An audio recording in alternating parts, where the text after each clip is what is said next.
One Way Fighting. Hello, you're free to One Way Fighting with Neil Smith, and today we've got back on this week Adam Lindop. Following the last week's one we did on Sambo, we basically touched on today's age and what's going on in the sport. We spoke a bit about the Olympics and stuff like that. So I asked Adam if he'd come back and do a bit more on the history of it. Predominantly because we've only really got about 45 minutes to talk in each show, so we didn't touch on as much as we wanted to at the time. So, Adam, how are we doing this week? We good? Yeah, I'm good. Yeah, yeah, all fun and games. Yeah, it's hard work fitting it in with your normal work schedule, isn't it? Do you know what? It's a nightmare, not because I've got to fit it in with my work schedule, but it's just a nightmare because 20 million things to do and you don't know which one to do first. Priorities, mate. Yeah, no, I know what you mean. I've got the kids running around here, there, and everywhere. So, do you want to kick off then? I mean, let's have a little. I mean, we touched on it last time. You know, from my research and what I looked at, you've obviously got the two Russians going out to Japan. I mean, you're well up on it. Do you want to start where you think, and we'll go from there? Well, the first thing to remember when you're looking at the history of any martial art, and Sambo's no different, is you've got to consider the political and cultural background to that.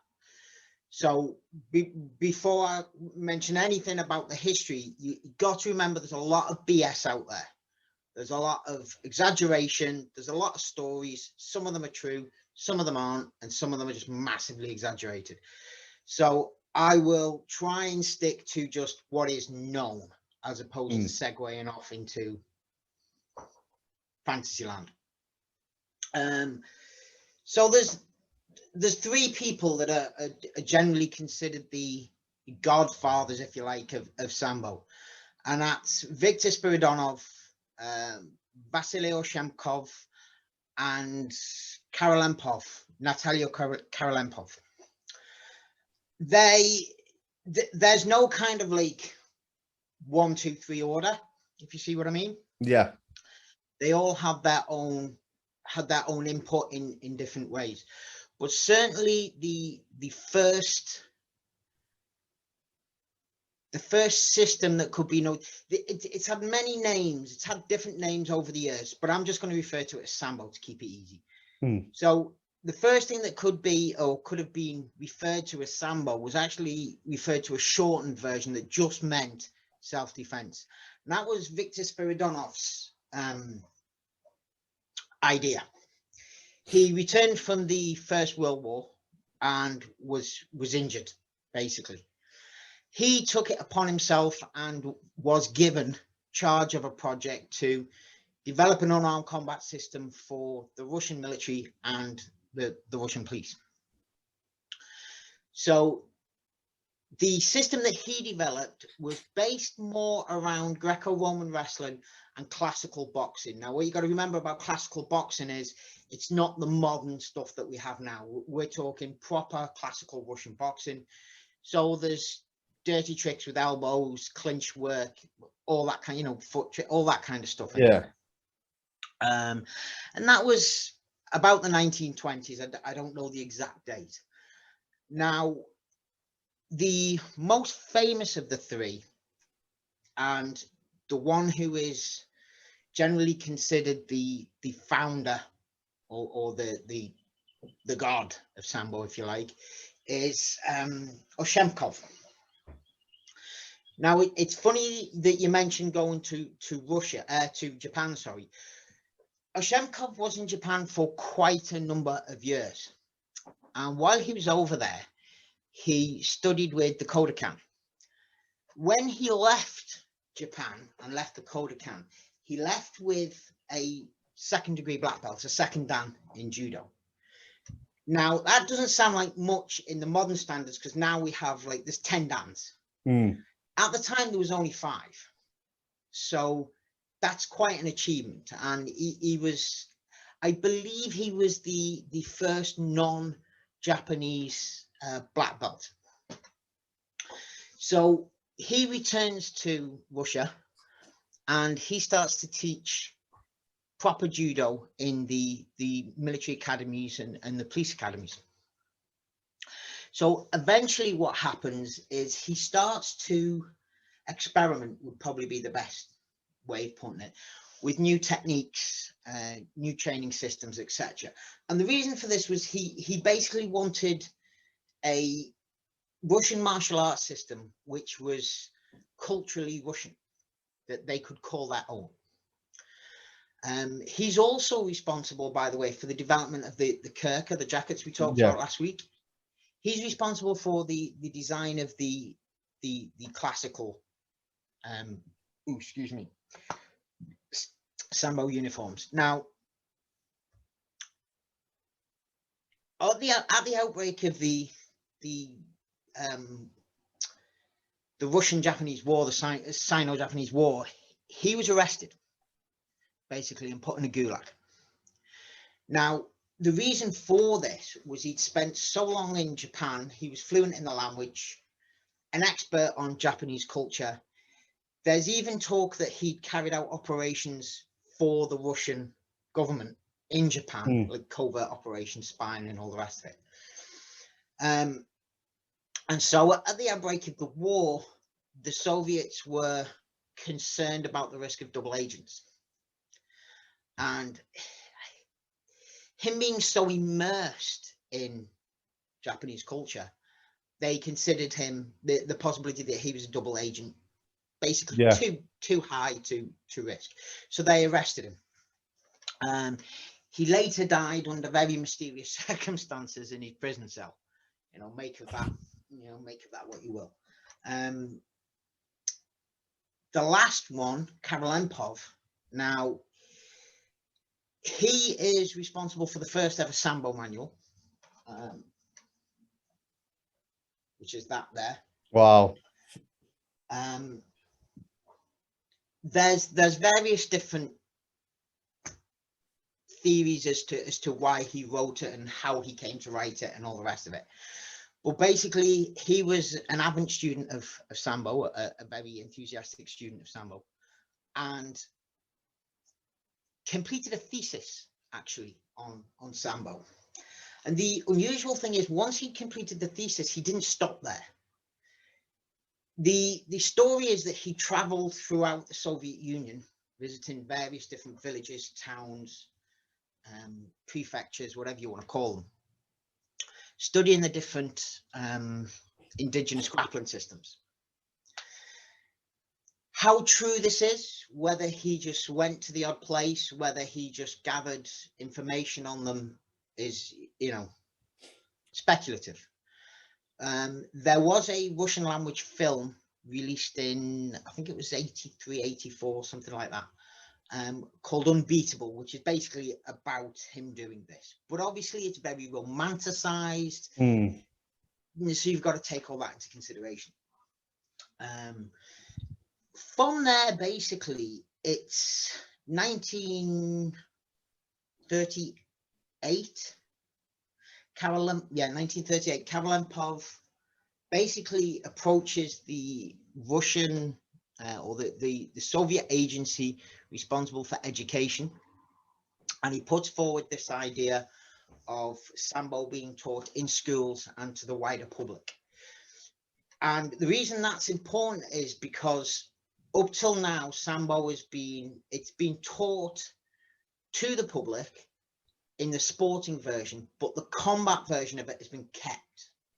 Nobody outside the military and the elite police have been allowed to study combat Sambo, and that's still the case up till this time.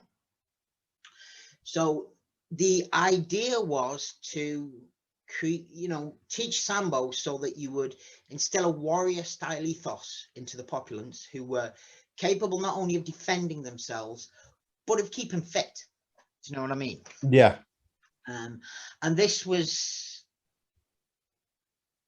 is in keeping with the kind of Cold War ethos that both sides in the Cold War had, of it was a cultural war. So the Soviets wanted to prove they were best at everything. The West wanted to prove them wrong. you know, it all goes along like that. So on the 16th of November, that is of the same year, 1938, that is the official birthday of Sambo, and it's celebrated like a birthday. Mm. It's the official birthday of Sambo, and that's when it became a thing. That's when it became called Sambo. Up till now, as I say, it had various different names. So later on in the year was the first Sambo Championships. So at this stage, it's starting to get taken seriously as a method of physical education, and you know, things are starting to ramp up a bit. So in 1940, that's when the top 16 athletes, so you know, make of that what you will, the Yeah. 16 winners of the championships, were all awarded what is called Master of Sport status. Now, Master of Sport status at the time was basically the best of the best. There was no grading system in Sambo, so it went in line. It followed the same system that other sports had, which would be club champion, regional champion, or club champion, city champion, regional champion, national champion, with national champion being Master of Sport. So in 1942, that's the start of the Great Patriotic War. So, you know, Operation Barbarossa, Hitler invades Russia. Unfortunately, what then happens is you know, a lot of Sambists die in the war. However,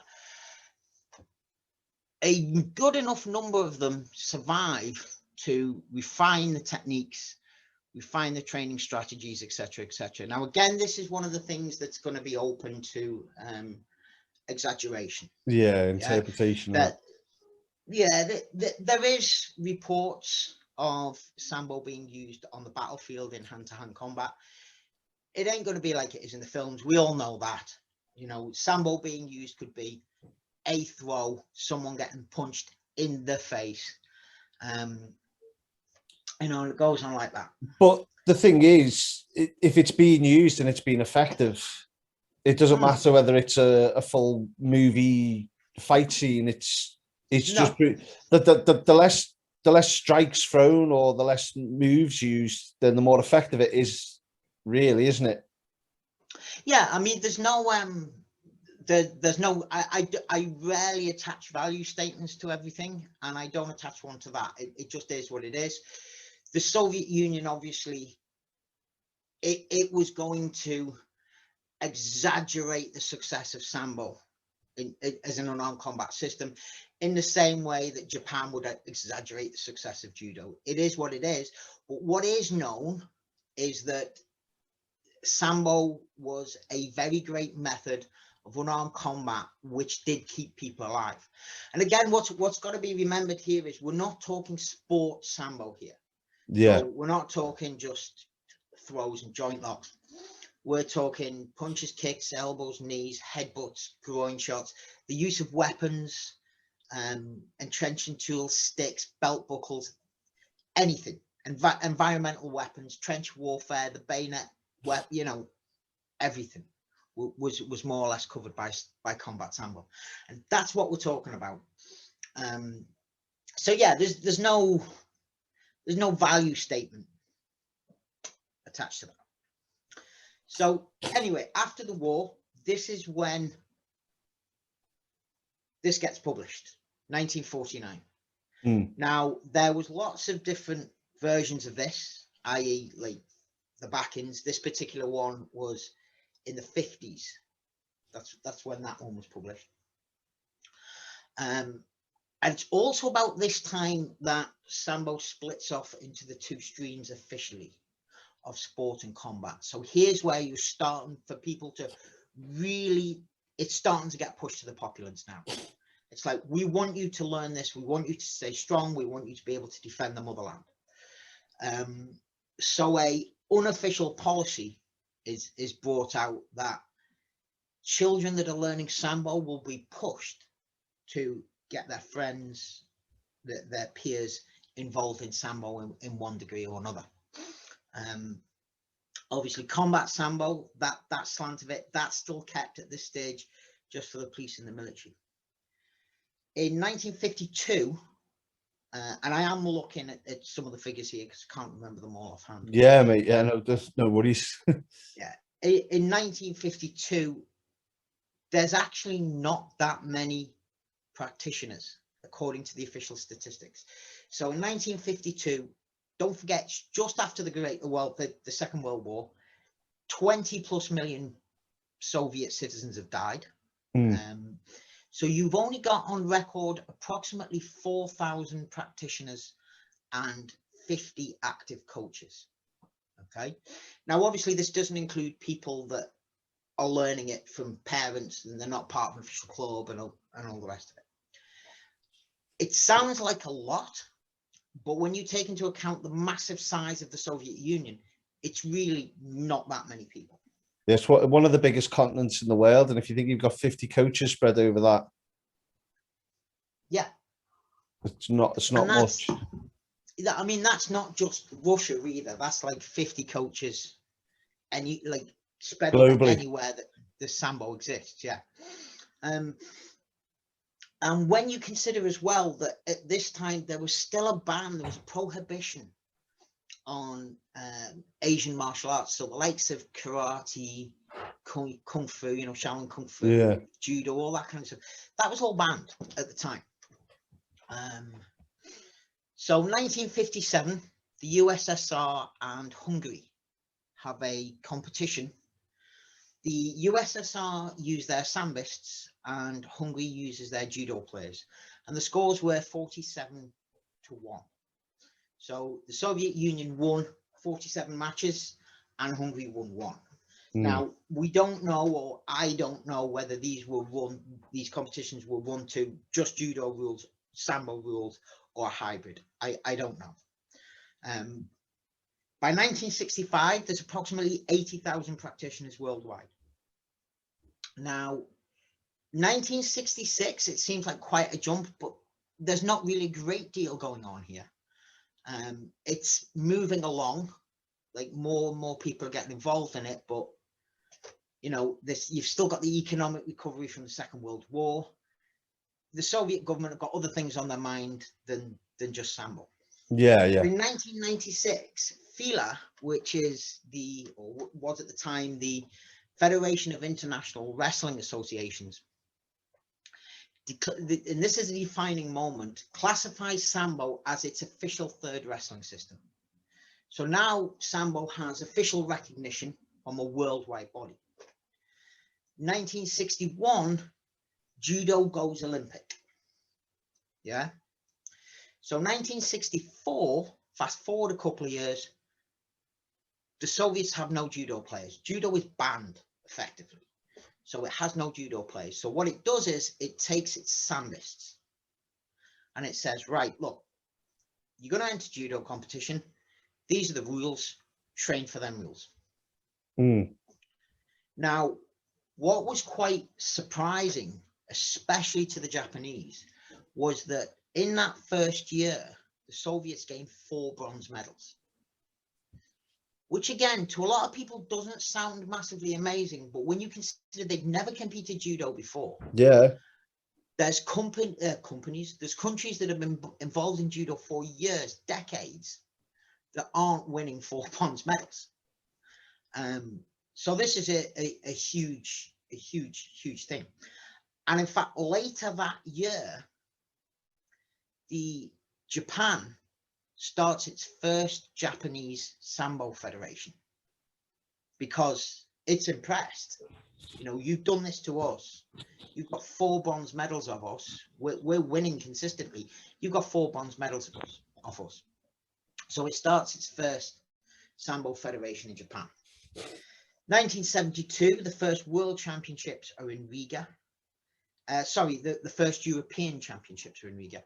1973, the Worlds are held in Tehran. So things are getting bigger as time goes by. Snowballing. Yeah. Now, Unbeatable, the film, is released in 1983. You can get clips of it on YouTube.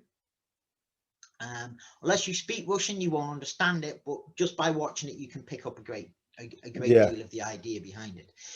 It's a propaganda film. It's a bit like the film The Green Beret.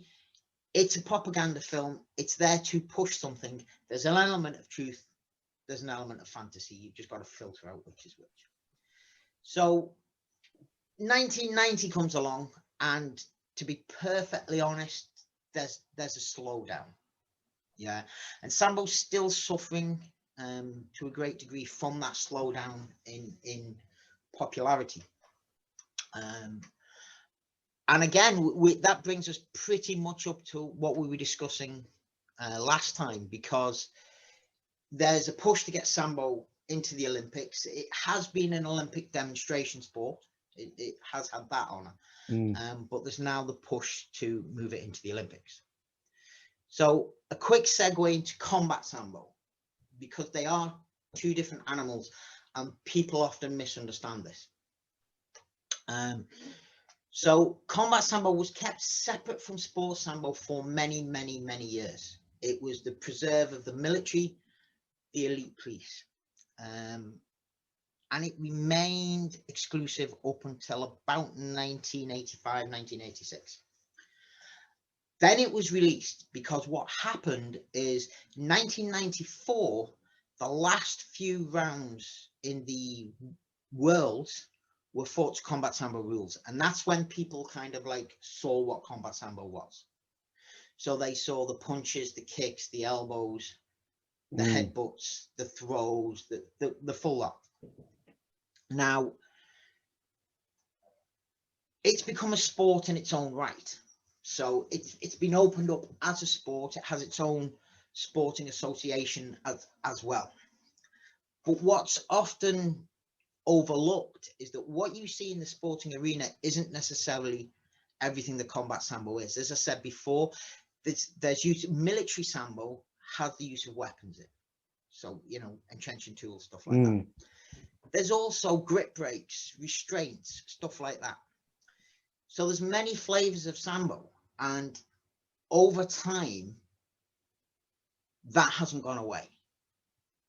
Combat Sambo is Sambo for the use of the military. But then there's control and restraint techniques in there. So this is where the police element comes in. That's a kind of, as brief as I can make it, rundown of the history of Sambo. It's crazy to think that all martial arts are really sort of steeped in history. But one of the things that you see, I mean, the Russians were massively sort of known to be, you know, when they were heading into Germany and stuff, like, shit, here come the Russians. I mean, you think of military sort of prowess as, you know, they're good snipers, they've got an air force, a navy, you know, you think of all those sort of levels, but to think of the hand-to-hand situation, the actual martial arts itself is steeped in that history that, you know, they were using it in the Second World War and that. Well, you have, as I said last time, Eugene Chumakov was a very famous, very respected Sambo coach, and he is the records say that he used Sambo in the trenches, or in combat rather, and that's his book. Yeah. So this idea that after the Second World War, coaches refined what they knew is absolutely true. It's just a case that the bone of contention is how much that was done, how much needed to be done, and how successful they were. But absolutely, if you look at the major combat systems, I mean, just take the three grappling systems. So you've got BJJ, Judo, and you've got Sambo.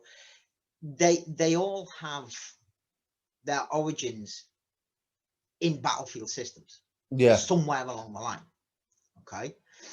And combat Sambo kept the striking. Look, there's this thing that people say, well, striking is not important in combat Sambo. Absolute rubbish. Absolute rubbish. As a sports Sambo player, if you go into a combat Sambo competition not used to striking, you're going to get hurt. Yeah. And this was all part of the refinement, because if you look at combat Sambo style striking, it's very, very rarely clean. It's very, very rarely pretty, but it is highly aggressive. Yeah. It's more practical and sort of utilitarian, isn't it? Yeah. Yeah. There's no prettiness in it. It's what works. And boxing is one of the main systems that is a base of combat Sambo. You know, when Spiridonov with his self-defense system, it was Greco-Roman and boxing, and it never lost that. All Oshempkov did was add judo in. All Karolempov did was add other things in. So the striking is still an important part, and the striking drills, they don't look pretty. They're not as clean as standard boxing. But remember, this is a combat system you're going to be teaching to troops. Maybe not en masse, but you're going to be teaching it to troops. So you don't have a lot of time. So you teach a highly aggressive forward moving striking system. And if you look at the way that system works, even in competition, take the use of the head. Like anything, if you don't train it, you're not going to use it. So you'll see some combat sambists that never use the head. But if you train it, that shuts down a heck of a lot of techniques. You know, if you're getting too close to someone who knows how to use the head and is willing to use it properly, yeah, that shuts, you know, it shuts down quite a lot of work. Less likely to clinch with someone if they can use the head, aren't you? Yeah, I mean, you can go on YouTube and, you know. I was putting a few on the Facebook page with the groin strikes. I put a few on the Facebook page the other day with the groin strikes and the headbutts, just to whet people's sort of taste for the second part of the podcast. And you, like you say, you do have to train stuff like that. I mean, I don't go around headbutting people, but I know if you headbutt someone, it's something that you want to build up some sort of resistance to, because you're just as likely to hurt yourself as you are them if you've never done it before. If you do it wrong, you're absolutely right. You're going to hurt yourself. Yeah. I mean, the headbutt rule in combat Sambo is they wear an open chin head guard. Yeah. So sometimes it looks like it's closed, but that's just because it's been pulled tight. Yeah. So the rule is you can't kind of do a Yossi Hughes to the bridge of the nose. Do you know what I mean? You can't do that. You can only hit where the head guard protects. But that said, you know, you go there, they move their head and you hit them. Do you know what I mean? So you'll see a lot of knockouts and knockdowns using the head to the chin. Yeah. Because it's covered, it's a legitimate target. And people start to square up for a throw, and you'll just see bang. And then they're down on the floor. And when I say training headbutts, you know, I don't mean you're standing in front of a bag, bashing your head against the bag, you know. You're going to kill brain cells that way. But it's an awareness of your ability to use it and using it in sparring. That's pretty much all it is. Yeah, when you said train headbutts, what wasn't the image that came up in my head? More of it was sort of defensive training from my point of view. You know, where you say you don't train headbutts, you don't expect them, you sort of... If you don't train them, you're not going to use them. I mean, it's a hard thing to slip or roll, isn't it? Usually they're quite close quarters, aren't they? So, I mean, you know, what sort of techniques are you training for that in order to... Or is it literally just distance management? Distance management. That's I mean, it. you can grip fight and use the head to strike. What you'll see quite a lot of these headbutts in competition come when the opponent is moving in to try and throw, or you have their arms controlled. So you've got a grip on the double wrist, you're pushing the wrists down, their head is exposed. There's not a great deal they can do other than put their head down. They put their head down, they're going to eat a knee. Yeah. So there is tactics for it, but again, it's And just becoming aware of the time. any covering of the face, if they've got one arm or whatever, you're just leaving them for an underhook or something like that, or to take control of the gi. Yeah, I mean, it's the head. I mean, as I say, Google it later or YouTube it later, and you'll see some beautiful ones. And the majority of the time, it's when the user of the headbutt has control of both arms, because if they have control of both arms, there's nothing that can be done. And if you throw the headbutt and they do try to cover, because I don't know, you've only got control of one arm or whatever, as you say, that leaves them open for other things. Yeah. So the headbutt it's a phenomenal tool, as we both know, Neil, and it's got to be trained right. You've got to be aware of it, and you've got to be willing to use it. And there's no defending. Like you can say do this all day, but nobody in the right mind is going to throw the headbutt while you're doing that. And you're not. It's got to be done from such close range that you're not going to get your hand up there. Yeah. Do you know what I mean? So the use of the headbutt, it's as you said before, it's a perfect way to describe it. It's distance management.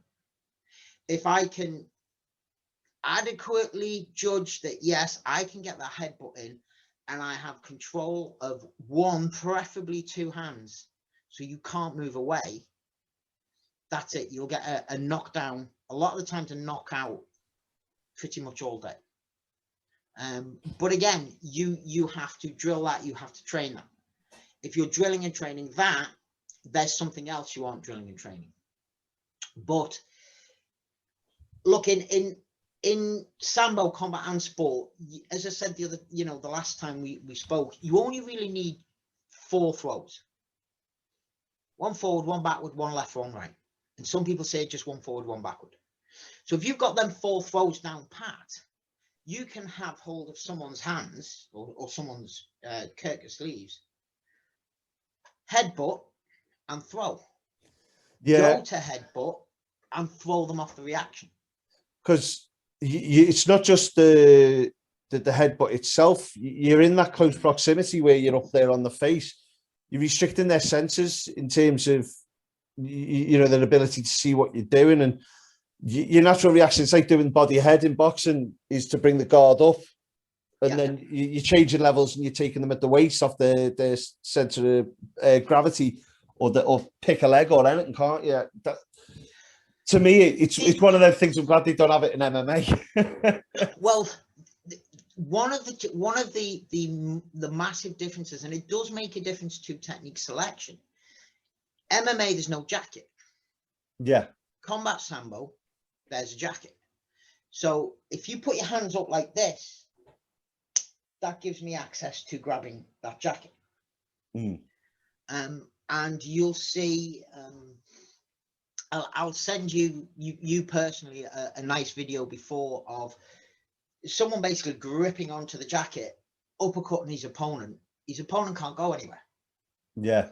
The guy's got hold of his jacket, uppercuts him, bam, knock down all day. The guy gets up straight away, but he's like, ugh.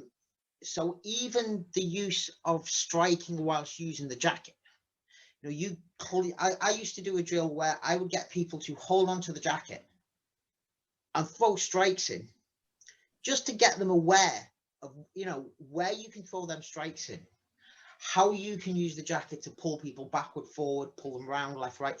You can use the jacket to pull someone around into an elbow. Similar to kind of like grabbing hold of the back of the head and doing that.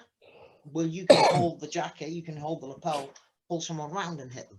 Yeah, it's the same as when you do gi-jitsu and stuff like that. It's got applications for the street in that sense, because with your MMA, if a lot of people, even if you're in the gym, they've got rash guards on, they're not necessarily topless or whatever, and you are literally dealing with trying to control sweaty bodies. Whereas if you've got someone's clothes, man, and you can get a good grip at them and twist them around, so half the t-shirts nowadays will come off with a good tug, but you know, it's got applications for the street and real self-defense in the street, to be honest with you.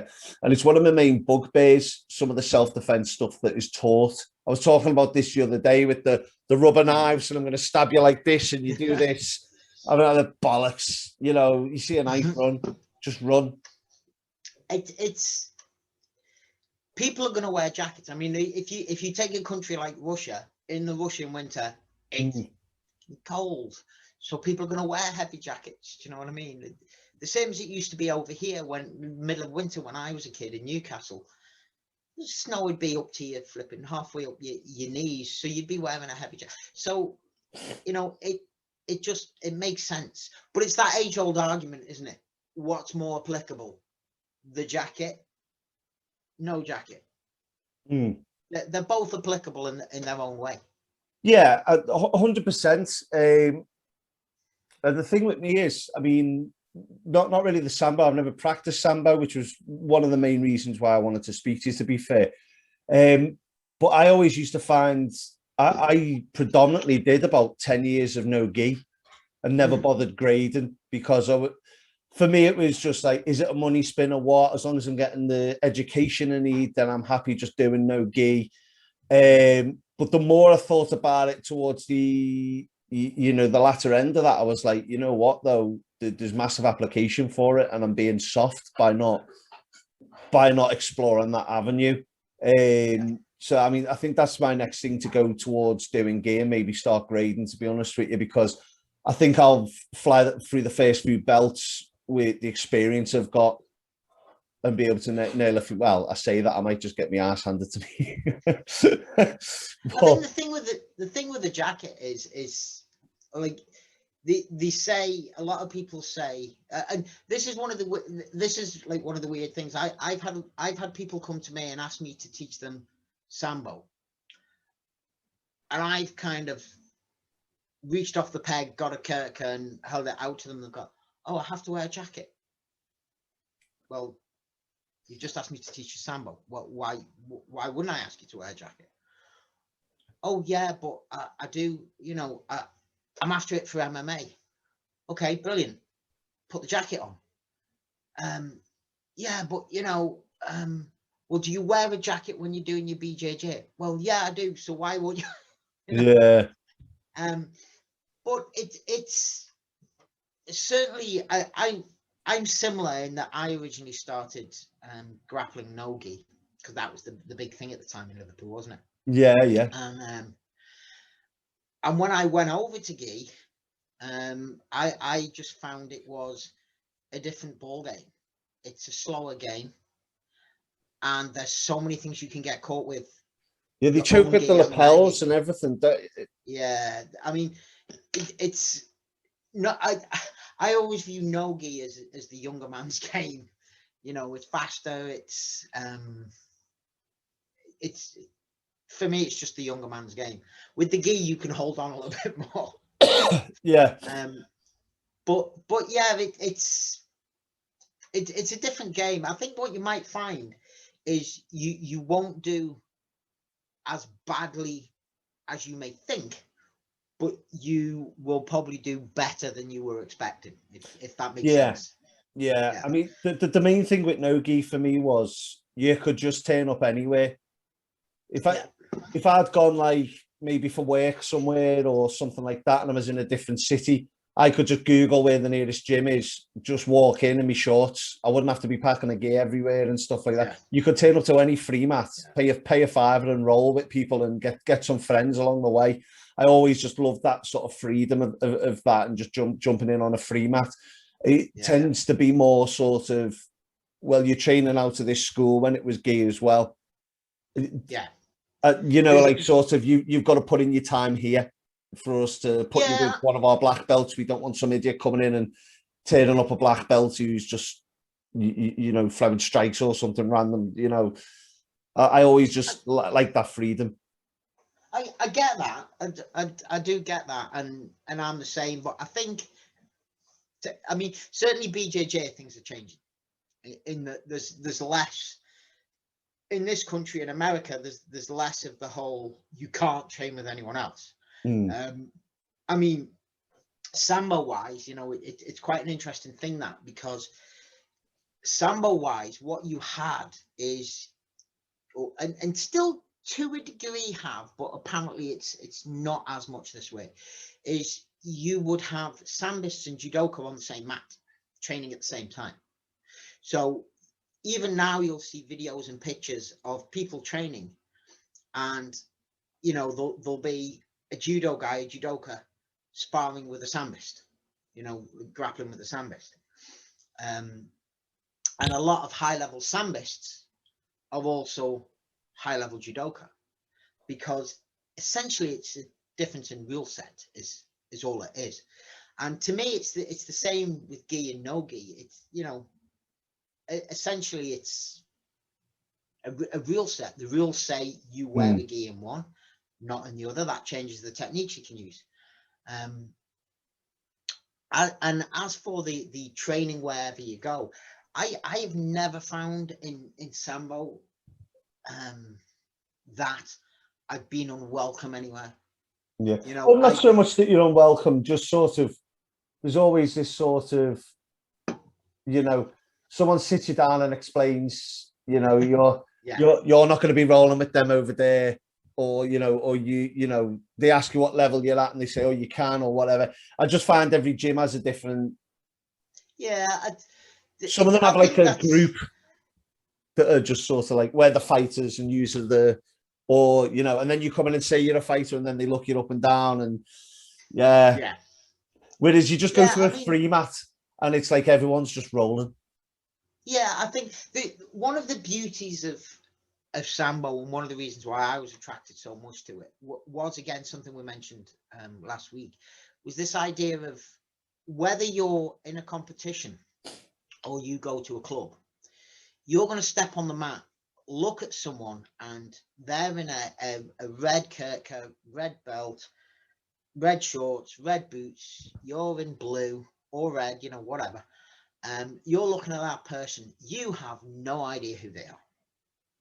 Yeah. You have no idea. Unless you've seen them at competition or something like that, you have no idea who they are. So you could be stepping on the mat with a world champion or an absolute raw beginner. And one of the beauties of all the grappling systems, the submission, throw and submission grappling based systems, is by doing that, by stepping on with someone, no matter who they are, you're always going to learn something, aren't you? Yeah. You're always going to learn something. I mean, you step on the mat with a raw beginner and you're going to learn something, even if it's just don't put your foot there. You step on the mat with a world champion who annihilates you and you're going to learn something else. And I think that having the ability to do that is a strength. I think schools, no matter what the system, and I'm not saying there aren't Sambo schools like this, because I haven't been to every Sambo school in the world. So I you know, I'm sure there are Sambo schools that are like that. Like you can't train with them, you train with them. Don't get me wrong, I understand that as well, because if you've got someone going in for a fight or someone competition or something, then there's reason for it. But sometimes it's just sort of that, you know, we've got our cool clique over here, and you know, we've got to see what you're like before you can join. Yeah, make sure you're not a one of those. Yeah. I don't want to swear too much on that. Yeah. Oh, don't worry. I watched back one I did the other night with my mate, and all I did was swear, and I thought, I hope my mum doesn't watch this. Well, I'm not really bothered if my mum watches this, to be perfectly honest. But no, it's yeah, I think that's the same all over. I mean, boxing clubs do that, don't they? And I'm sure some wrestling clubs do that. It's gym life, nature of the beast. Yeah, nature of the beast. That. Yeah.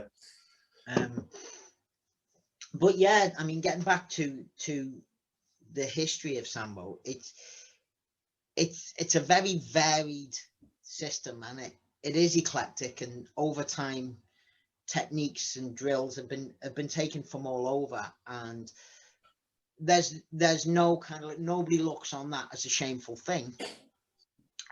It is what it is, and if it works, take it, use it. Like again, kind of going back, there's, like any martial art, there's legends, and probably one of the legends that is the most common, or I've heard the most commonly, is that there was a time where Stalin decided he wanted to test Sambo for the military. So he got a load of prisoners that were condemned to death, and he took them to an army base and he had them fight the soldiers. And if the prisoners won, they got to live. If the soldiers won, they got to live, type thing. How true this is, you never know. Sounds like legend and myth to me, but is it a legend and myth based on a bit of truth? You might have just said you get your freedom if you can stop them. You never know. It could be as simple as, let's get a load of prisoners who really want to have a go at someone and just get them to have a scrap with a few squaddies and, you know, see how it goes.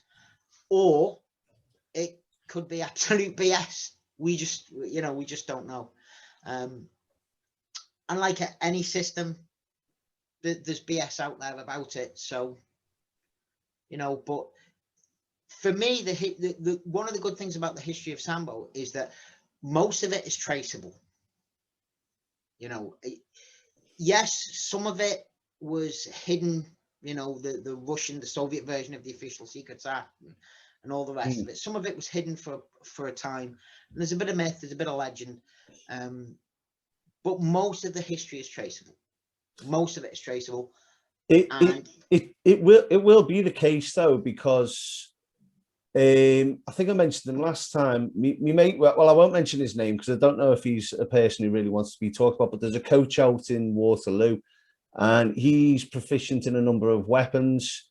My mate who I'm speaking to about getting him on here, actually, he was desperate to go get weapons training. And eventually he started him on the tonfas and a bit of sword work and stuff like that. But he literally, for about 3 years, he was like, no, you're just a fucking lunatic. I'm not teaching you these things. Until he improved his mental state, he didn't teach anyone. He'd been taught out in Japan. You might know who I'm talking about, but he wouldn't teach anyone. And he only taught him for a few years. I don't know if he still is. I'll ask him if I get him on. But it'd be interesting that I'll send you the podcast if I get him on. But yeah, you see him with the tonfas, mate. Naughty. It's like different systems and different people have different ways of doing it. Like the three streams of Sambo from the three founders, if you like, they were all different. Do you know what I mean? You had a Shemkov, he was judo based. You had Spiridonov, he was boxing and Greco based. And there's always going to be that personality. You know, there's always going to be that kind of like stamp of personality on things. Yeah. And the stamp of personality is, I mean, certainly sport wise, in Sambo is the main stamp is Oshemkov. Like combat Sambo wise, it's there's flavors of all three in there. You know, Shemkov, Kavalenpov, Spiridonov, they're all in there. And that's the thing. There's, you know, people can, like any martial art, people like to trace their lineage. And it's as important to some people in Sambo as it is to other people. I come from a traditional martial arts background, so for me, my lineage is important only insofar as I'm interested in my lineage type thing. And so the different aspects of the mental side of things, and you know, this was one of the prime reasons for Sambo was to introduce a warrior ethos, as I said before, into the population and into the soldiers. And interestingly, you see a similar thing with the Americans at the minute, because the Americans have what they call army combatives, and it's basically MMA in army uniform. Yeah, I've seen it. And nobody is seriously suggesting that this is how hand-to-hand combat is going to go down the range in this day and age. That's not what the combatives program was developed for. It was developed to build into troops this unbeatable mentality of, I will keep going until the very end. There's nothing you can do that will stop me unless you kill me. And it's a similar, you know, Sambo was developed for a similar reason, as well as the physical aspect of being able to defend yourself. Because when Sambo was introduced to the population, as I say, it was the sports Sambo, but that still has massive self-defense implications and uses. So you would see women practicing self-defense, you know, against rape techniques and all the rest of it. And there's some very good, one of the books I ordered, in fact, I think it was Carol Empot's, the guy who sent me it, I actually got it from the Ukraine. There was some newspaper articles in it from the 50s of a Sambo coach, and I'm assuming, you know, a student, doing Sambo techniques, and they've been photographed for the local paper. So it was a massive drive. It was a massive thing at one stage to get the populace involved in it, because obviously they'd learned lessons from the Second World War. They didn't want that happening again, but you couldn't afford to put loads and loads of money into it because you were still trying to build up the economy. So what actually happened is the people who were in the Sambo world at the time, they more or less took it on themselves directly after the war. And then the government took back over. So, you know, it's like BJJ, like judo, it's been developed for one reason, but then the reason for continuing it has changed over time. Is Sambo, judo, you know, all that as relevant now on a battlefield as it was before? Well, you've got drones, the rifles are a lot better, you know. But touching on that though, I know where you're going with that. Like, you've got drones and a lot of it's fought in a different way now. But you ever, I mean, Brazilian Jiu-Jitsu's obviously got a different story, but again, that was built for self-defense and surviving situations and whatnot. You watch the Gracie breakdowns that they have on YouTube, and they literally usually they take the MMA fights from wherever, or some of the Brazilian Jiu-Jitsu tournaments, and they break it down. But a couple of years back started breaking down real life situations. So you got more and more of these people filming police brutality or war footage or whatever. They break down a lot of the application that the police do in the streets on America when they don't want to have to use their guns and stuff. And I always thought, last thing I want to be doing is pulling guard on a concrete pavement, you know. Well, I think, but it works. This is one of the things that you know, segueing into BJJ for a minute. I always feel one of the great misunderstandings about BJJ is this idea of pulling guard. Okay, so there's a couple of things with this for me. One, I view pulling guard as a competition technique. If I was to pull guard on the street, I would want to be 100% sure that I was alone, and you know, they were alone. Sorry. Yeah, there's no one's going to bother you. Yeah, exactly. You just can't be. But if you look back at BJJ before it became the massive competition thing, and again, this kind of forces us to look again at what is lost or what is gained by becoming a mainstream or big sporting system. So when you look at BJJ techniques from back in the day, when it originally kind of started to come to the fore, there was no worm guard. You know, there was none of these fancy guards, techniques, and all the rest of it. And it was combatively based. Yeah. So the idea behind taking it to the floor was the smaller man. Well, a lot of the advantages of being a big man or big woman, whatever, are negated by being on the floor, certainly lessened. So the philosophy of BJJ has never really been pull guard. The philosophy of BJJ has always been throw, get the top position, submit, break an arm, choke them out, whatever. That's always been the philosophy. It's just that over time, the competition, the way the rules are in the competition, has changed the way people do things. So people now want to invest more to competition, for competition reasons, want to invest more time in the floor work. So they'll have the odd throw that they're good at, the odd couple of throws that they're good at. But actually what you see now is you're seeing a lot more people kind of go, well, hang on a minute. If I throw someone first and land on top of them, I don't have to pass the guard. Oh, yeah. Right, I'm missing out on them 3 points, but if I get the submission, then I don't need them 3 points. And so I think that is started to go back to what it was, because the original philosophy was always throw, top position, submit. Yeah.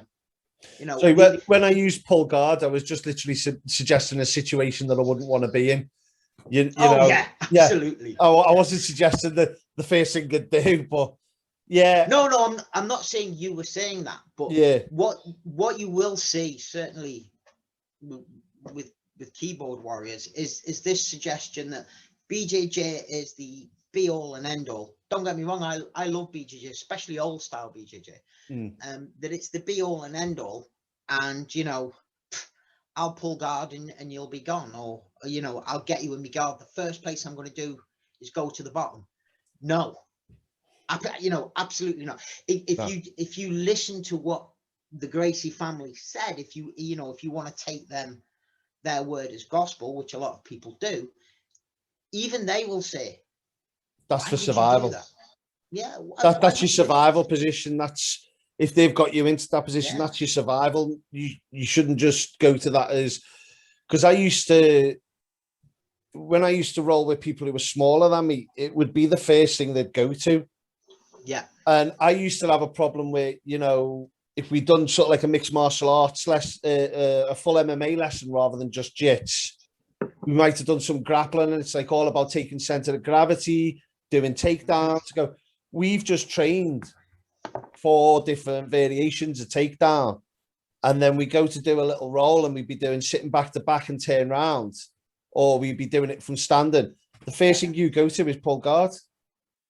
What do you do? Why did we bother practicing 4 takedowns if we're starting from feet and you're going straight into guard? Use the takedowns, try and do the takedowns, do some, you know. It used to be a bit of a bugbear, but I could understand from a degree. I'm a bigger person, they wouldn't want to do it. But the whole point of breaking those takedowns into subroutines is you don't have to double leg me. I'm a big, heavy guy, but you can work that single leg, or, you know, I mean, you go for an ankle pick, whatever it is. We've gone through a number of different scenarios of how to try and work the takedown and take me center of gravity.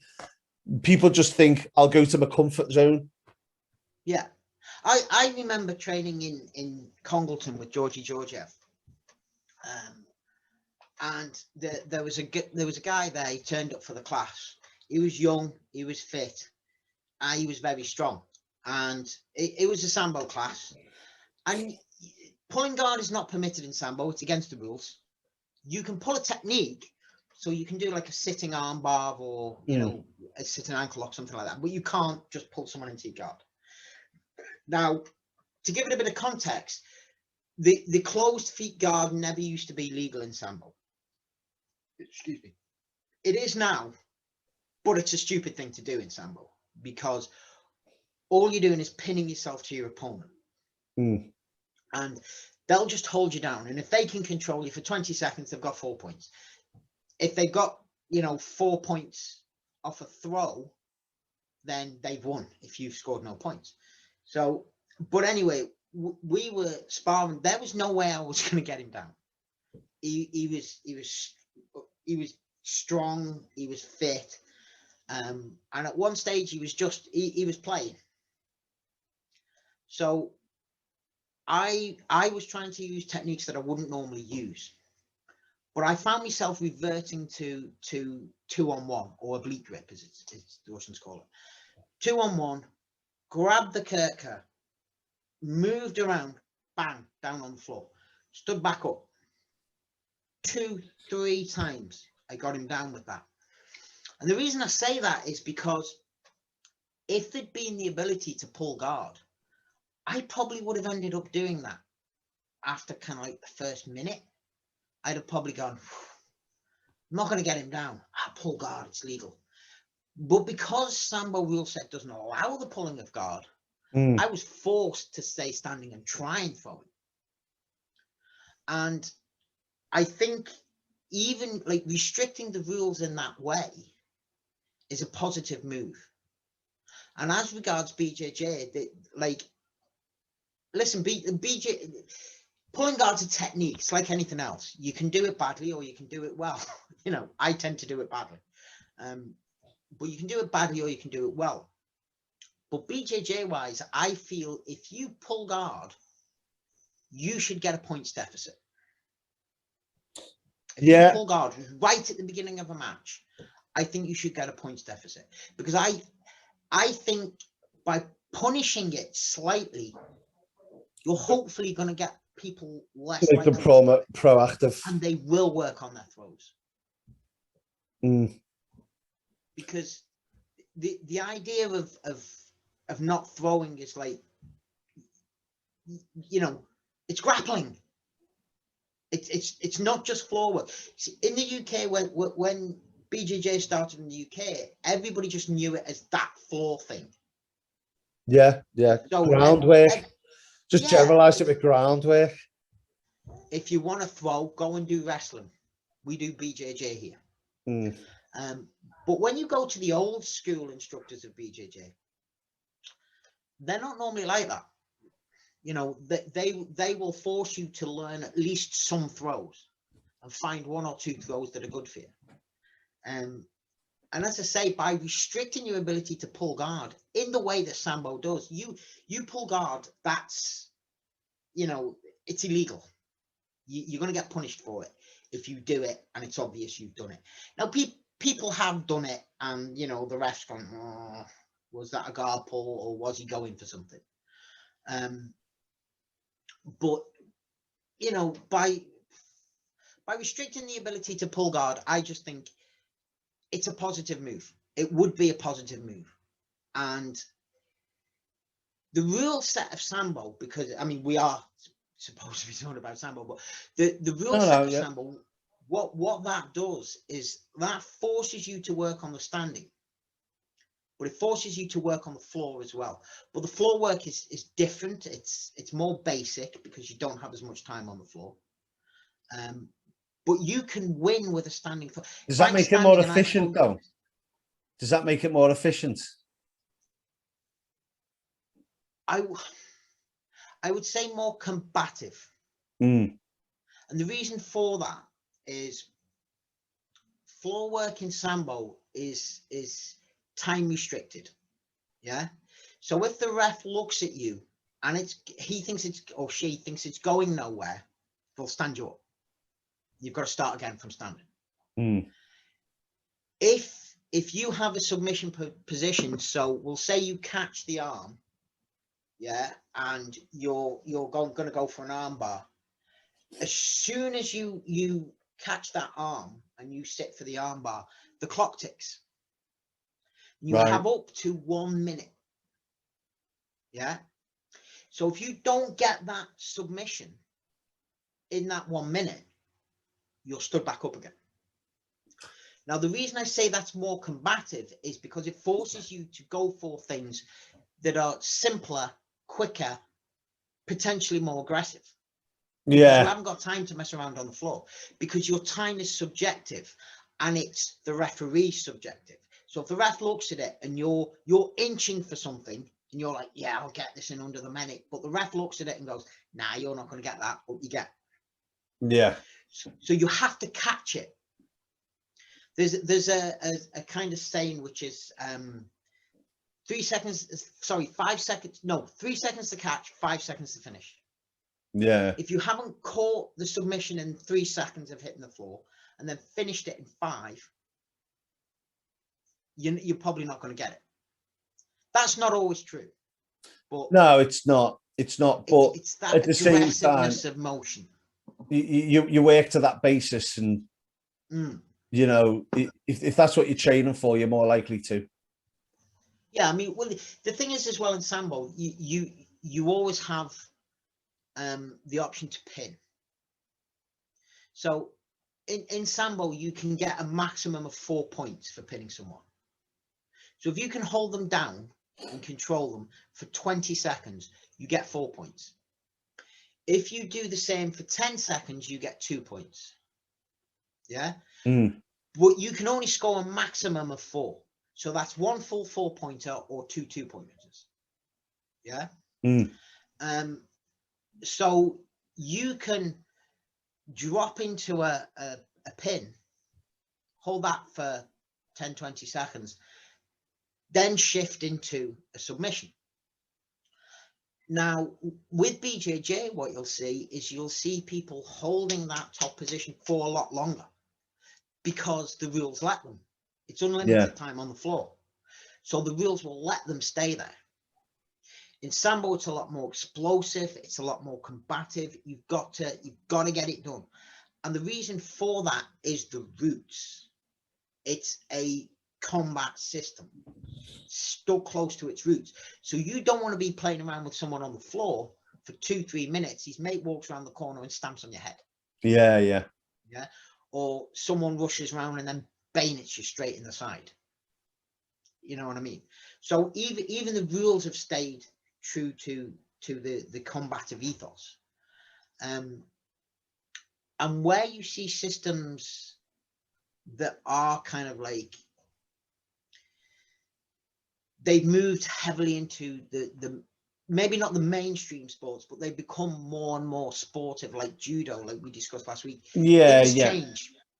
Things change. They lose some focus, they lose some emphasis. Sometimes it's for the better, sometimes it's not. I do feel judo though is one of those martial arts that is probably more practical when you take it into things like mixed martial arts. I know Sambo definitely is. I mean, the proof's in the pudding with that. You've got 3 of the top in the world in terms of Arlovsky, Fedor, and Nurmagomedov.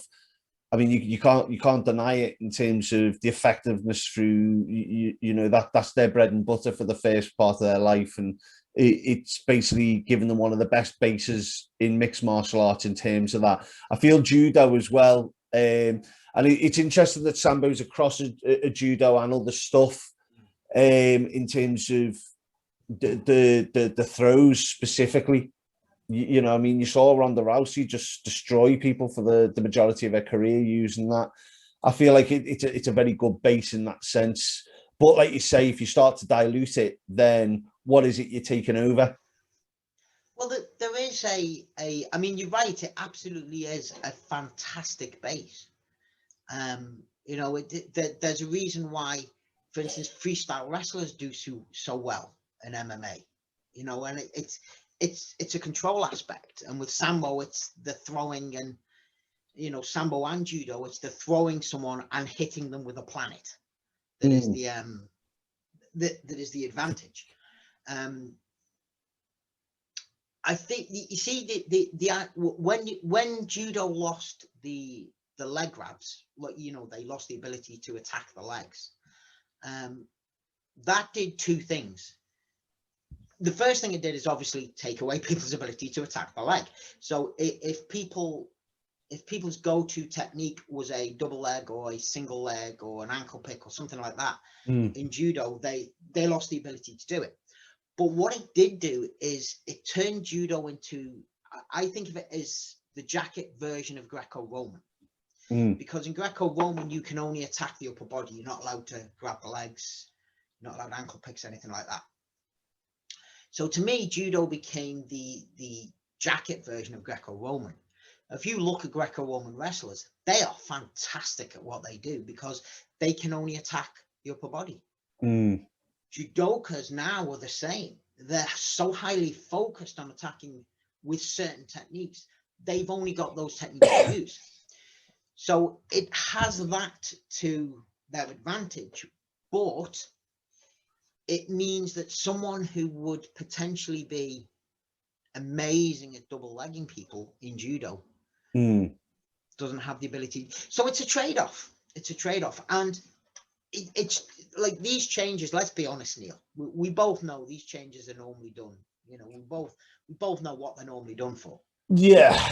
I mean, at the end of the day, it's down to money and exposure, really, isn't it? You know, the changes are made by people who don't do the sport the majority of the times. Because it's more exciting. See, it's but that's what I mean by money. Yeah. It's whatever sells will be the thing that they put out.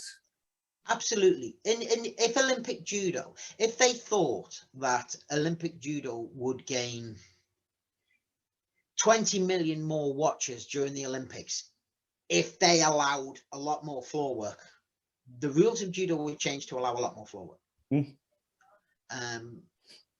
And you know, if they thought that by putting the leg attack rule back in, it would get more followers. It doesn't matter. We both know it doesn't matter what the people within the sport think, as you've just said. A lot of the time, that's not important. What's important is what's going to push the sport out there. 100%. And a lot of, you know, certainly most of the judoka, if not all of them that I know, when the rules regarding leg attacks being banned came out, were devastated. Yeah, they've got a 3-second rule on the on same side grips and belt grips, though that might have been taken back out. And by 3-second rule, I mean is they could hold on for 3 seconds, and if they hadn't attacked, they had to let go. Sambo has none of that gripping restriction. If you can get hold of someone's belt, all power to you. You know, you know, or their sleeve or the lapel or whatever, all power to you. You know, Sambo has less gripping restrictions. Judo, you can't. I don't think you can break the grip with one hand anymore. It has to be two. It's been a long time since I've gone and trained judo. Yeah. I had a good year period where I was in there like every other week, and I was getting my ass handed to me. I had to give it more time, and I knew after a year I could give it that time. And I just thought it's nice picking up the throws and stuff like that because I was trying to add it to my game. But when you attend a club that is full of serious people, you need to be in there a lot more than once a week or every other week. Yeah, because you're getting beaten by the little old men who've been in there years and they're going 4 or 5 times. Old ladies. Yeah. I mean, I remember attending a judo club. Where was it? Warrington, I think it was. And I wasn't cocky about going in, but I was like, yeah, this isn't going to be that difficult, you know. It's hard. The ceiling than anything else. Yeah. When you go from standing straight to all of a sudden looking at the ceiling and then feeling the floor blow the air out your lungs from behind you, you're like, yes. I tell you, I used to watch Hollywood films and think, oh, they've just thrown him. That doesn't look like it'd do anything. Let someone do a judo class on you, an uchimata, and then when your back hits that floor, just see how you feel after that. Well, I'll tell you what's worse, and you may have felt this, you may not. And this is how I felt the first time I learned a rolling knee bar.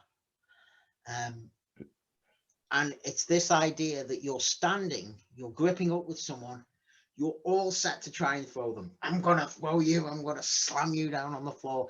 And then suddenly you're in the air wanting to tap because you're being submitted as you're moving through the air or as you're falling down, but you have nothing to tap because it's just air. And you hit the floor and you just go, like that. And that kind of jumping It's- arm bars, flying arm bars are the same. It's one of those things. It's if you can't physically get your hands to tap, the shame of verbally tapping. Tap, tap, Yeah. tap. No, stop. Stop. Please don't hurt me. Yeah. But yeah, no, yeah. Anything like that, like flying arm bars or jumping arm bars, as they're officially called in Sambo. They're all the same. You know, you're standing up, you're perfectly all right 1 minute, and then the next second you're tapping as you're falling to the floor. Yeah. As your elbows finding out a new angle. Yeah. I mean, one of the beauties of Sambo technique is I look at it this way. You have, if we look at the jacket systems, so the three big, what I call jacket systems, you have judo, Sambo. Sorry, I'm just going to plug this in, Adam, before it goes off on you. Sorry, mate. Will be a second. No, I wanted to bring it closer to me, so I took the plug out. Sorry, you were saying. Yeah, the way I see it this way, you have, like, here you have judo, here you have Sambo in the middle, and then you've got BJJ. And they've all got their own specialty, they've all got their own emphasis. And judo's emphasis is obviously throws, takedowns. BJJ's emphasis, that's mainly the floor work. And this is all noticeable by the rule set. You know, judo's rules heavily favor throws. BJJ rules 2 points for a throw, no matter what it is, for a throw or takedown. That's the maximum you're going to get. Then in the middle, you've got this little guy called Sambo, and he can't make up his mind what he is, because he wants to throw you, but also he wants to tap you out. And even what he's wearing is like, can't make up his mind up what he is. He's wearing a jacket, but he's got shorts on. Do you know what I mean? Yeah. And headgear.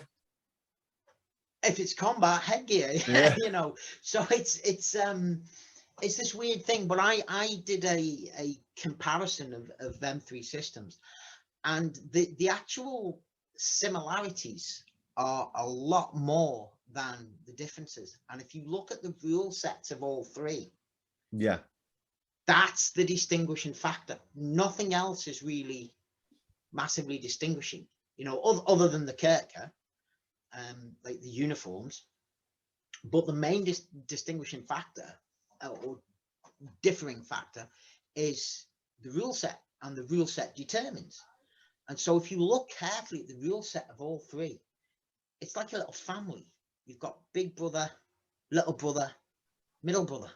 Yeah. Do you know what I mean? And it's, if you learn something from one, it's normally going to be applicable to the other.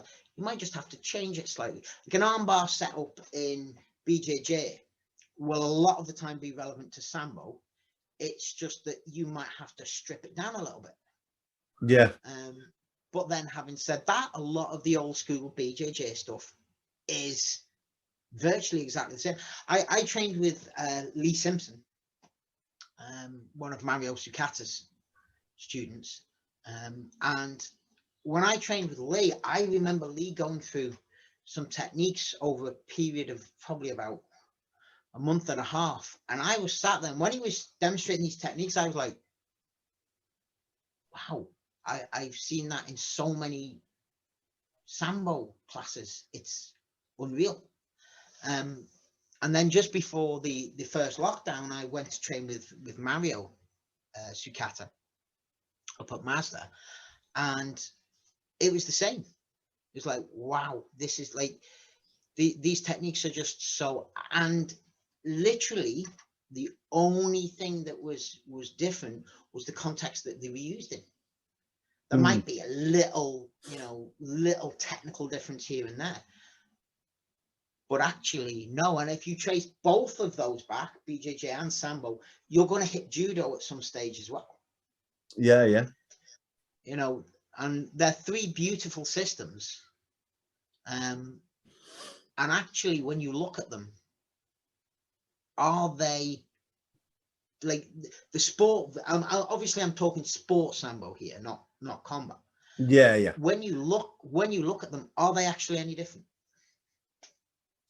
No, I don't think they are. I don't really. And like you say, it goes really down to rule set and stuff like that, and small differences. But with that said, Adam, we're over the hour now, mate. As always. I know, but you know what? It's a pleasure every time. And what I might do is, I might have a look, see when the next competition Sambo's on, and maybe watch it myself if you want to do the same, and maybe do a breakdown or something, and you can run through some techniques or something, because your knowledge is massive. The best competitions to watch, to be perfectly honest, Neil, the worlds are always very good, obviously. But I find the best competitions to watch are the Russian nationals.